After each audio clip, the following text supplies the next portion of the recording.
السلام عليكم ورحمة الله وبركاته.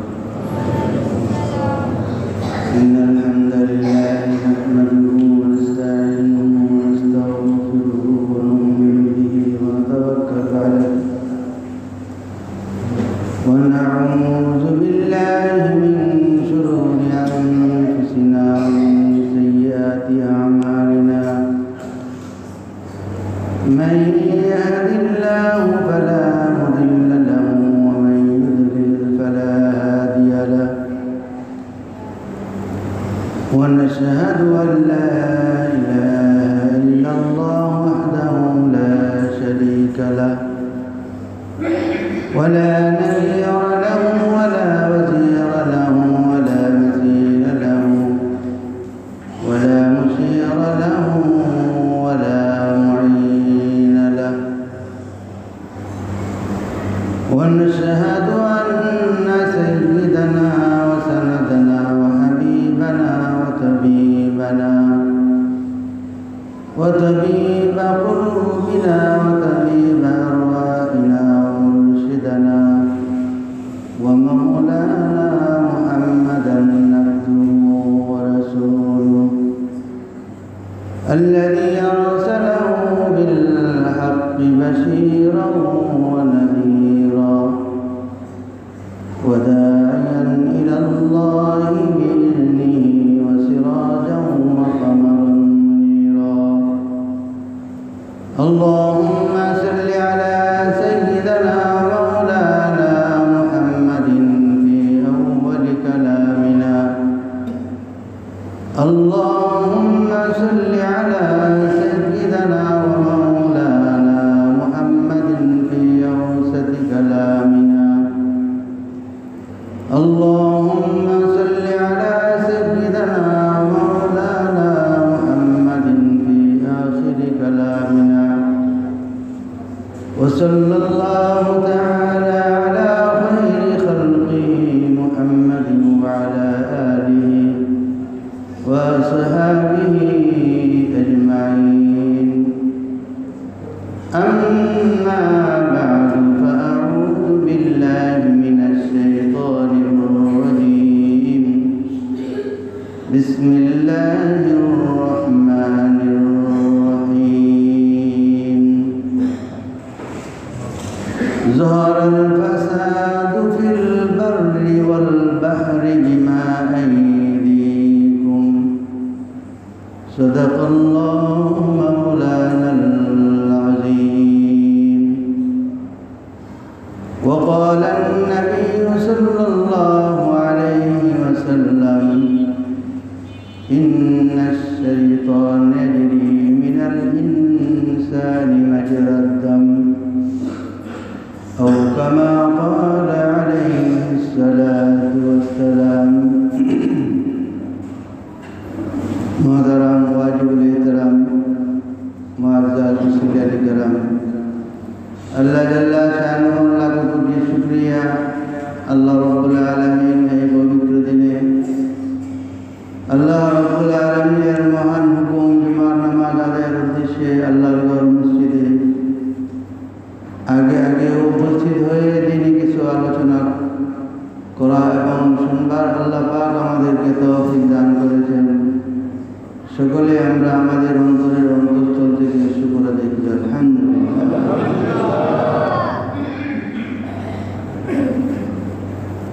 আল্লাহ রাব্বুল আলামিন দুনিয়াতে আমাদেরকে মুসলমান হিসাবে সৃষ্টি করেছেন। জাতি হিসাবে আমাদেরকে ইসলাম ধর্ম হিসাবে মুসলিম হিসাবে আল্লাহ পাক দুনিয়াতে আখির নবী হযরত মুহাম্মদুর রাসূলুল্লাহ সাল্লাল্লাহু আলাইহি ওয়াসাল্লামের উম্মত বানিয়েছেন। সুতরাং উম্মত তখন হবে যখন রাসূলুল্লাহ সাল্লাল্লাহু আলাইহি ওয়াসাল্লামের তরিকা অনুযায়ী জীবনযাপন করবে এবং রাসূলুল্লাহ সাল্লাল্লাহু আলাইহি ওয়াসাল্লামের দেওয়া আল্লাহ রাব্বুল আলামিন কর্তৃক জীবন বিধান কুরআনুল কারীম রাসূলুল্লাহ সাল্লাল্লাহু আলাইহি ওয়াসাল্লামের সুন্নাহ অনুযায়ী আমাদের জীবনযাপন। যখন উম্মত আল্লাহর বিধানকে ছেড়ে দিবে, রাসূলুল্লাহ সাল্লাল্লাহু আলাইহি ওয়াসাল্লামের দেখানো পথ রাস্তাকে ছেড়ে দিবে, সুনানুল হুদা রাসূল পাক সাল্লাল্লাহু আলাইহি ওয়াসাল্লামের সোজা রাস্তাকে ছেড়ে দিবে। আল্লাহ রাব্বুল আলামিন তখন জমিন এবং জমিনের উপরের জায়গা এটা আমাদের জন্য শান্ত থাকবে না, অশান্ত থাকবে। জমিনের ভিতরে আমাদের উপরে বিভিন্ন পেরেশানি চলে আসবে, বিভিন্ন বালা মুসিবতের মধ্যে আমরা গ্রেফতার হব। যে দিনের যতটুকু গুরুত্ব, তার চেয়ে যদি ক্ষণস্থায়ী জীবন এই দুনিয়ার জীবনের জন্য ততটুকু গুরুত্ব না দেয়, বেশি গুরুত্ব তাকে দেওয়া হয়, আসল গুরুত্বকে, আসল তার মকসুদকে সে ছেড়ে দেয়। আল্লাহ তাআলা কেন বা আমাদেরকে এই দুনিয়াতে পাঠালেন, আবার অল্প সময়ের ভিতরে নিয়ে যান? এটা আমাদের স্থায়ী কোনো জায়গা নয়, চিরস্থায়ী এটা আমাদের বাসস্থান নয়। আমাদের চিরস্থায়ী বাসস্থান হচ্ছে আখিরাত। দুনিয়া হইল আমাদের একটা সার্ভিস স্টেশন, কিছুদিন এখানে অপেক্ষা করব, তারপরে আমরা আমাদের আসল ঠিকানায় আমরা চলে যাব। সুতরাং যেখানে অস্থায়ীভাবে কিছুদিন থাকার জন্য, এই অস্থায়ীভাবে থাকার জন্য রাসূল পাক সাল্লাল্লাহু আলাইহি ওয়াসাল্লাম আমাদেরকে দিক নির্দেশনা দিয়েছেন। আল্লাহ রাব্বুল আলামিন আমাদেরকে পথ বাতলে দিয়েছেন। হাদিস শরীফের মধ্যে আসছে যে একবারে ছোটখাটো জিনিস এটাকে মনে করি আমরা, উতলুবুদ দার কাবলা যা, যেখানে তুমি বাড়ি বানাবা সেই জায়গায় বাড়ি বানানোর আগে তোমার প্রতিবেশীকে দেখে তারপরে তুমি বাড়ি বানাবে, যে তোমার লেভেল সেখানে ঠিক আছে, সেখানে তোমার এই প্রতিবেশীদের সাথে বনিবনা হবে কিনা, তোমার চলাফেরা, তোমার শিক্ষা দীক্ষা, তোমার বংশ, তোমার নৈতিকতা সব কিছু মিলে তোমার জন্য নিরাপদ আশ্রয়ের জায়গা কিনা।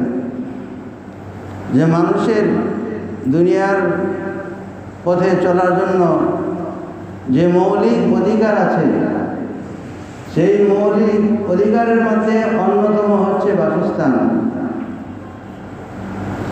এই মৌলিক অধিকার যে বাসস্থান, এটা আমরা জানতাম না, কিন্তু রাসূল পাক সাল্লাল্লাহু আলাইহি ওয়াসাল্লাম আমাদেরকে জানিয়েছেন, ওয়াল মাসকানু ইয়াসকুনুহা, যে ঘর, যে ঘরের মধ্যে সে বাস করবে, ওরকম ঘর থাকার জায়গা প্রত্যেকটা মানুষের মৌলিক অধিকার।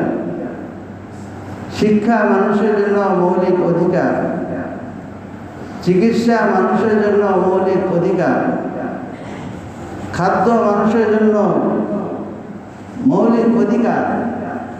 এই মৌলিক বিষয়গুলোর প্রতি রাসূল পাক সাল্লাল্লাহু আলাইহি ওয়াসাল্লাম আমাদেরকে দিক নির্দেশনা দিয়েছেন। আসলে কি আমরা আমাদের এই মৌলিক অধিকারের বিষয়ে আমরা সচেতন? এবং সেই সচেতনতা কি আসলে আমাদের মধ্যে আছে? এবং সে অনুযায়ী কি আমরা চলছি? আমাদের দৈনন্দিন জীবনযাপন, যে লাইফ স্টাইল, চলাফেরা, থাকা, অবস্থান করা, যে জীবনযাপন, জীবন মাত্রা, এর মধ্যে হুজুরে পাক সাল্লাল্লাহু আলাইহি ওয়াসাল্লামের তরিকা আছে কিনা? আল্লাহ রাব্বুল আলামিন কোরআনের মধ্যে যে বিধান দিয়েছেন সেই বিধান অনুযায়ী আমার জীবনযাপন হচ্ছে কিনা। যাহারাল ফাসাদু ফিল বাররি ওয়াল বাহরি বিমা কাসাবাত আইদিকুম, জলে এবং স্থলে যখন ফাসাদ সৃষ্টি হয় এটা তোমাদের হাতের আমল। এই বিপদ এই আপদ তোমরা নিজেরাই ডেকে নিয়ে এসেছো। যে কিভাবে যে আমরা আল্লাহ এবং তার রাসূলের বাতানো পথ অনুযায়ী আমরা চলি না জানি আমাদের সামনে বা আরো পরে আরো কত যে পরিবর্তন আছে বা আসবে আমাদের জানা নাই। শুধু আমরা অতীত ইতিহাস থেকে শিক্ষা নিতে পারি। কওমে সামূদ, কওমে আদ, কওমে আমালিকা, বড় বড় জাতি আল্লাহ তাআলা এই দুনিয়াতে সৃষ্টি করেছিলেন। কোরআন তার সাক্ষী। কোরআন বলছে যে এই শেষ উম্মত আখিরি উম্মত, এই আখিরি উম্মতের চেয়ে এরা বড় বেশি শক্তিশালী ছিল। তাদের ভিতরেও শৈল্পিক চিন্তাধারা এবং তাদের শক্তি এবং সামর্থ্য আমাদের চেয়েও বেশি ছিল। তাদের বাড়িঘর দালান কোঠা কোনোভাবে আমাদের চেয়ে কম ছিল না। তারা পাহাড় এর গাত্র কেটে সেখানে সুরম্য বাড়িঘর দালান কোঠা তারা তৈরি করত। এরকম প্রযুক্তি, এরকম শক্তি, এরকম মেধা, এরকম বুদ্ধি আল্লাহ পাক তাদেরকে দিয়েছিলেন। কিন্তু আজকে ওই সমস্ত শক্তিগুলো এবং ওই জাতিগুলো কোথায়? ধ্বংসাবশেষ অবস্থায় পড়ে আছে। সেখানে কোনো মানুষ বাস করে না। এমন আযাব এসেছে যে আযাবের কারণে সেখানে কোনো জীব এখনো বেঁচে থাকে না। আল্লাহ পাকের আযাব চিরন্তন, কিয়ামত পর্যন্ত সেখানে সেভাবেই থাকবে। তা আমরা যখন প্রিয় নবী হযরত মুহাম্মদুর রাসূলুল্লাহ সাল্লাল্লাহু আলাইহি ওয়াসাল্লামের প্রিয় উম্মত, তা আমাদেরকে মাঝে মাঝে আল্লাহ তাআলা পরীক্ষা নেন। আমাদেরকে একসাথে ধ্বংস করবেন না। আল্লাহ রাসূল আল্লাহ রাব্বুল আলামিনের কাছে দোয়া করছেন একসাথে ধ্বংস করবেন। এজন্য আমাদের শিক্ষা নেওয়া উচিত। কিন্তু আমরা শিক্ষা কি আদৌ নেই? আমরা তো আসলেও শিক্ষা নেই না, শিক্ষা গ্রহণ করি না। যে আমাদের সময়ে সময়ে বিধ্বস্ত হতে দেখা যায়, যে আমরা আমাদের কলিজার ভিতরে একটা কম্পন ধরে যায়। এমন এমন জিনিস সামনে আমাদের হাজির হবে যে পুরা জাতি চমকে ওঠে যে কেন হইল। কত কান্নাকাটি, কত আহাজারি। সাম্প্রতিক যে মাইলস্টোন স্কুলের উপরে একটা বিমান ভেঙে পড়ছে। বিমানটা কি? একটা প্রশিক্ষণ বিমান, যুদ্ধ বিমান। এই বিমানটা শুধু আশ্রয় পড়ছে একটা স্কুলের বিল্ডিং এর উপরে। মাইলস্টোন এর অর্থ মাইল ফলক। তো মাইল ফলক এটা তো বিরাট বড় জিনিস। তো মাইল ফলক ঠিকই হয়েছে এটা, কিন্তু এটা আমাদের জন্য কল্যাণের মাইল ফলক হয়, যা আমাদের তরতাজা কতগুলো শিশু এদের প্রাণ কেড়ে নিল, এদের জীবন চলে গেল। এখন এতগুলো প্রাণ ঝরে যাওয়া, চলে যাওয়া, এখান থেকে আমাদের কি শিক্ষা? তা আমাদের তো এরকম অহরহ ঘটছে, কিন্তু সেগুলো থেকে তো আমরা কখনো শিক্ষা গ্রহণ করছি না। যে পুরান ঢাকায় আগুন লাগলো, রিয়ামণি হীরামণি আর কে জানি বেঁচে গেল, এক্স মিনিস্টার নিজেদের কন্যা বানায় নিল। কিন্তু তার তো একটা প্রতিকারের জন্য তৎকালীন গভর্নমেন্ট একটা সিদ্ধান্ত নিয়েছিল, কিন্তু আদৌ কি বাস্তবায়ন হয়েছে? বাস্তবায়ন হয়।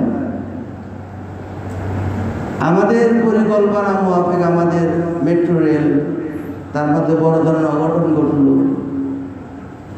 সেই অঘটনের পরে আমাদের কি করা উচিত ছিল, সেই পরিত্রাণের উপায় এবং সেখান থেকে শিক্ষা নেওয়ার, যে কি কি রিপোর্ট জমা দিয়েছে তদন্ত কমিটি, সে অনুযায়ী কাজ করা। আদৌ কি তার বাস্তবায়নের কোনো পথ আমরা দেখছি?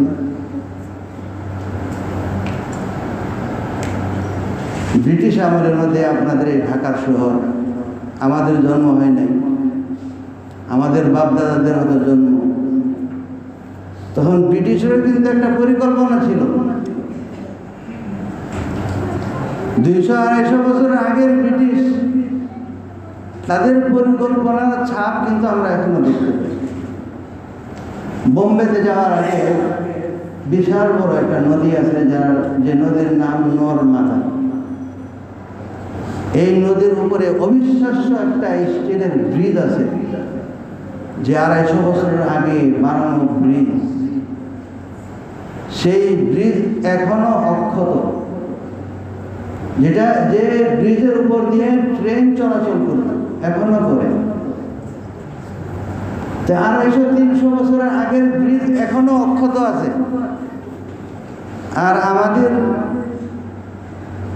চোখের সামনে যমুনা সেতু হয়েছে, রেল সেতু হয়েছে, রেল লাইন বন্ধ হয়ে গেছে।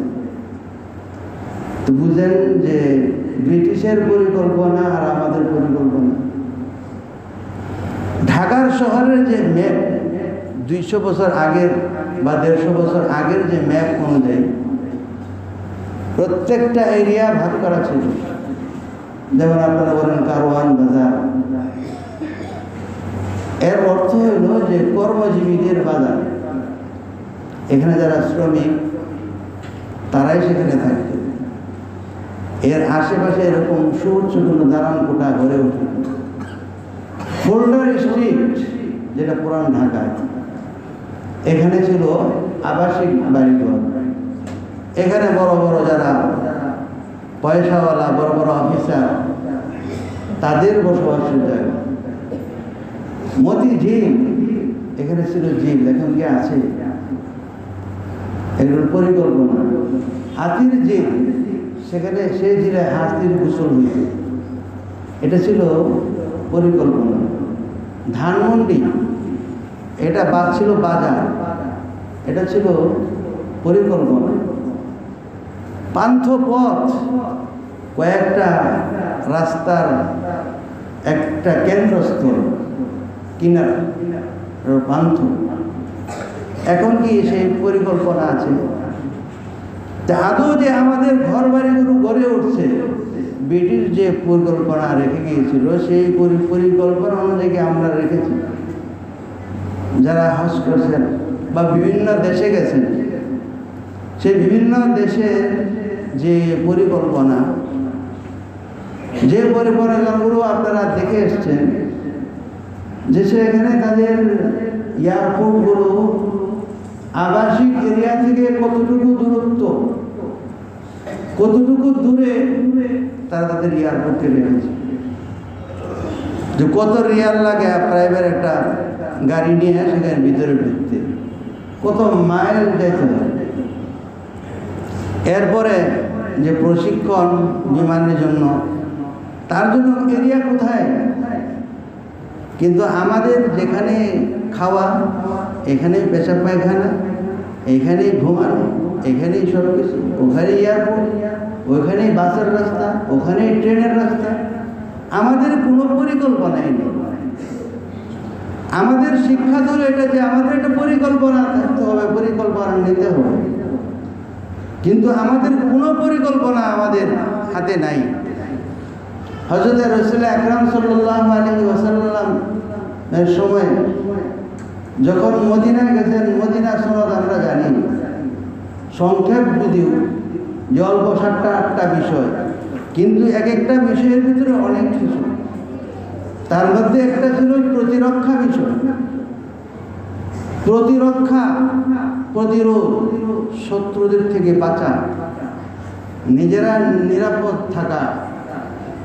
এই নিরাপত্তার উপরে তাদের একটা শর্ত ছিল, ওই সনদের মধ্যে উল্লেখ ছিল। কিন্তু আমাদের প্রতিরক্ষার জন্য কোনো পরিকল্পনা কি আদৌ আমাদের হাতে আছে? প্রতিরক্ষা দুইভাবে হবে, যেহেতু বর্তমানে আধুনিক না আধুনিকের উপরে অত্যাধুনিক, যে একটা হলো আকাশ পথের প্রতিরক্ষা, আর একটা হলো স্থলভাবে প্রতিরক্ষা। আমাদের কোনো প্রতিরক্ষাই সঠিক নেই, সঠিকভাবে নেই। আমাদের আকাশপথ, আমাদের প্রতিরক্ষা যে পরিমাণ প্রতিরোধ করার মতো সরঞ্জাম বা প্রস্তুতি, সেই প্রস্তুতি আমাদের হাতে নেই। যে আমাদের প্রতিরক্ষার জন্য একটা জ্বলন্ত প্রমাণ দেখেন যে কিছুদিন আগে পাক ভারত, যে তাদের মধ্যে একটা যুদ্ধ লেগে গেল অনাকাঙ্ক্ষিতভাবে। এরকম যুদ্ধ আমরা কেউই কামনা করি না, কাম্য নয়। কিন্তু ভারত সে তার জোর খাটিয়ে, শক্তি খাটিয়ে তার সীমানা থেকে পাকিস্তানের উপরে আক্রমণ চালায়। এখন তারও পারমাণবিক শক্তি আছে, পাকিস্তানের পারমাণবিক শক্তি আছে, হয়তো বা তুলনামূলক পাকিস্তানের শক্তি একটু কম আছে আমরা বাহ্যিকভাবে যা দেখি। কিন্তু তার প্রতিরোধটা কি ছিল? তাদের কাছে ধরা পড়ে গেছে যে আমাদের উপরে আক্রমণ করার জন্য তারা পুরো প্রস্তুতি নিয়ে নিয়েছে। এই জন্য প্রতিরোধটাও তারা সেভাবে মোকাবেলা করছে। এমন মোকাবেলা করছে পৃথিবীর সবচেয়ে বড় শক্তিধর যে বিমান রাফায়েল, যে কোম্পানির প্রতিশ্রুতি ছিল এটাকে ক্রাশ করার মতো, এটাকে ধ্বংস করার মতো দুনিয়াতে দ্বিতীয় আর কিছু নাই। কিন্তু সেটাকেও ভুল প্রমাণিত করে দিল। সে রাফায়েলকেও তারা ধ্বংস করে ফেলল। সাথে সাথে এই কোম্পানি তাদের উৎপাদন বন্ধ, তাদের বিমান বন্ধ, এবং তারা তাদের যে বদনাম সারা দুনিয়াতে ছড়াই দিল। এরকমভাবে আমাদের দেশেরও তো একটা আকাশপথ আছে, এরও তো একটা নিরাপত্তার দরকার। এবং সেই নিরাপত্তা প্রস্তুতির জন্য আমাদের সরঞ্জামের প্রয়োজন। একজন পাইলট, তাকে একজন পাইলট বানাইতে তার মা বাবা মহারাষ্ট্রে কত পয়সার প্রয়োজন হয়েছে, কত পরিশ্রমের প্রয়োজন হয়েছে। এমন একটা যে প্রশিক্ষণ বিমানের উপরে উঠাইয়া দিল,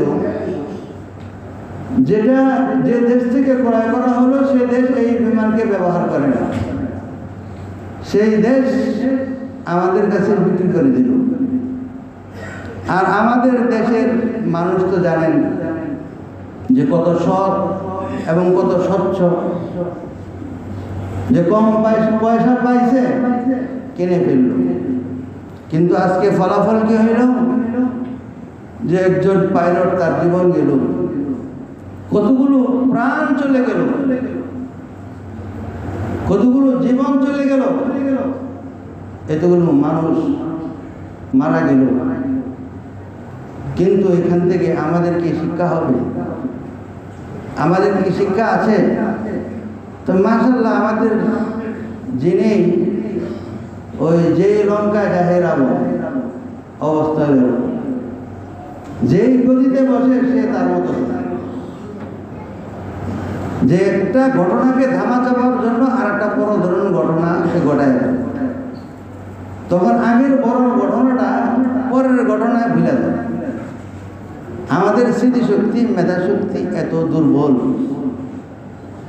এত বড় ঘটনা ঘটলো, পরের দিনে খবরের কাগজে আসলো ইতিহাসে প্রথম যে কোনো একজন প্রধান বিচারপতিকে গ্রেফতার করে তার হাতে হাত করা করে স্বস্তির ঢেকুর। আমরা আনন্দের ঢেকুর নিলাম। আরে ভাই, এটাতে কি ঘটলো, কিভাবে এটাকে সামাল দিল? রাজনীতিটা না, যে আগে যারা যেভাবে চলছে, যেভাবে দমন নীতি হইতো, এখনো সেম ওই জিনিসই চলছে, ওইভাবেই চলছে। তবে আমি মনে করি আমাদের জন্য একটা শিক্ষা হলো এটা, আমাদের তো কিছু করার নাই, আমাদের দোয়া কালাম করা ছাড়া। কারণ আমাদের তো কেউ জিজ্ঞাসা করতে আসবে না, কেউ জিজ্ঞাসাও করবে না, কেউ জিজ্ঞাবেও না। তবে আমাদের হলো একটু আল্লাহর কাছে শুকরিয়া আদায় করা আর দোয়া করা, যে এটা তো কোনো বিমানের কোনো আক্রমণ না, জ্বলে পুড়ে কিভাবে বাচ্চাগুলো শেষ হয়ে গেল, কিভাবে শেষ হয়ে গেল। শিক্ষক শিক্ষিকা জীবন দিল, প্রাণ দিল, নিষ্ঠুর প্রাণ দিল। আজকে আমাদের ফিলিস্তিনের ভাইদের উপরে যে শতে শতে বিল্ডিংকে তারা এই আমেরিকা এবং তার মিত্র বাহিনী এর চেয়েও পাওয়ারফুল বিমান দিয়ে, জঙ্গি বিমান দিয়ে তারা আক্রমণ করে ফিলিস্তিনকে তামা বানায় ফেলেছে। বিশ্ব দেখার কেউ নেই, কেউ দেখে না।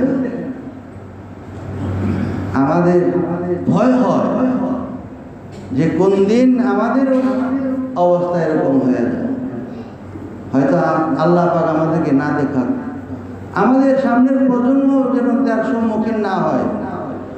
কিন্তু সম্মুখীন হবে না যে সেই আলামত তো আমরা দেখছি না, ভয়াবহ জিনিস দেখতে পাচ্ছি, ঘটনা অন্যদিকে নিয়ে যায়।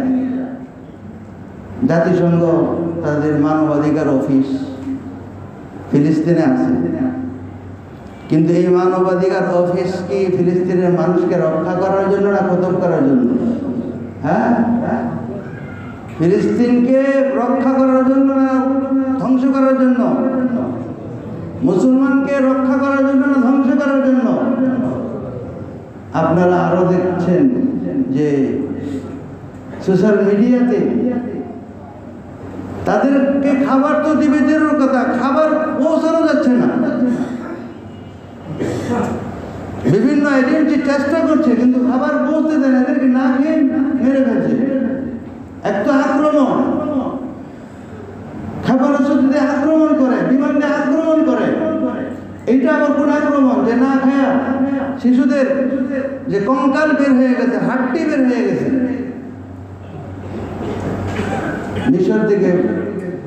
মিশর থেকে বোতলের ভিতরে শিয়াব মিসাইলা গাজা আরবিতে লিখে দিয়েছে বোতলের উপরে, নূহ আলাইহিস সালামের নৌকাকে আল্লাহ পাক যেভাবে হেফাজত করেছিলেন, সারা পৃথিবী পানিতে ডুবলো।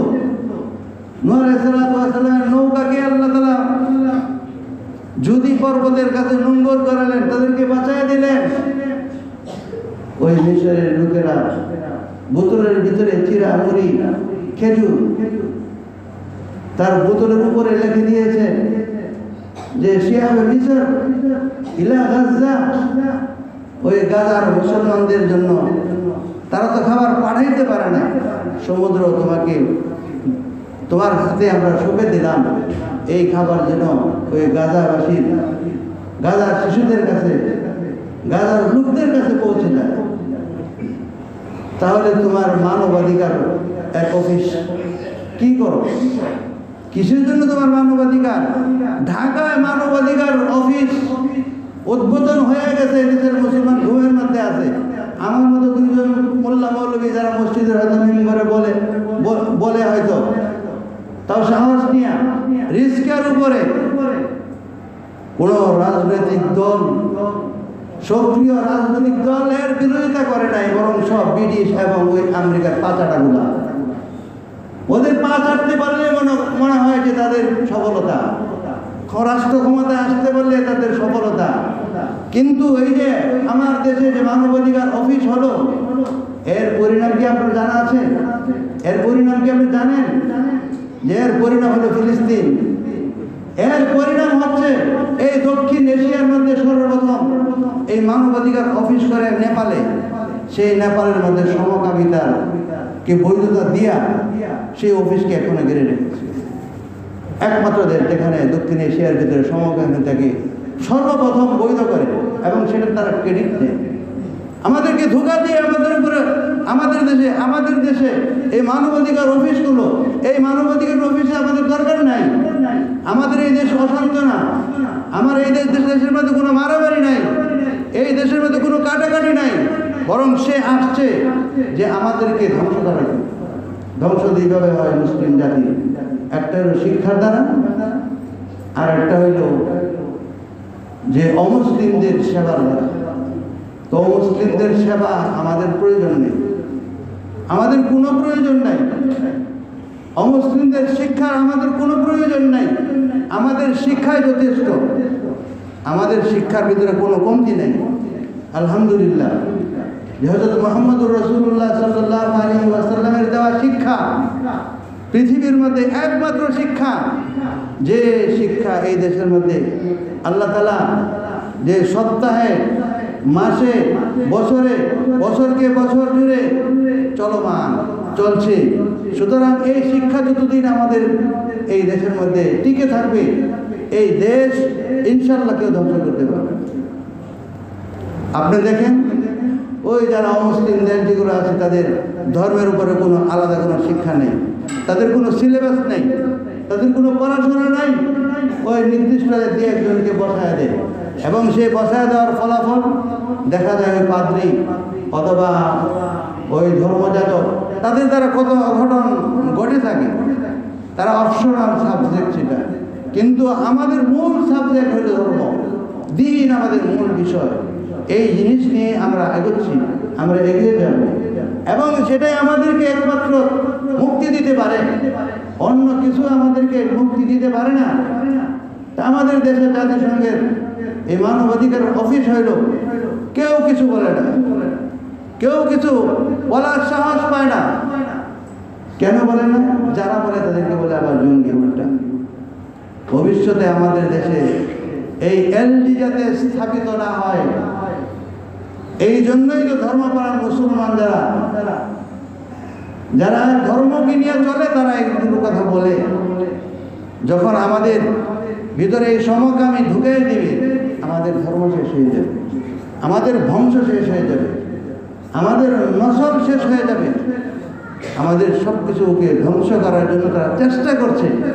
কিন্তু তাদের বোঝা উচিত যে এরা খাঁটি মুসলমান, মুসলমান এখনো বেঁচে আছে, মুসলমান তার শিক্ষা নিয়ে কিন্তু এখনো বেঁচে আছে এবং এই শিক্ষা আমাদের মানুষের কানে কানে এখনো পৌঁছানোর লোক এখনো আছে, তারা পৌঁছে যাচ্ছে।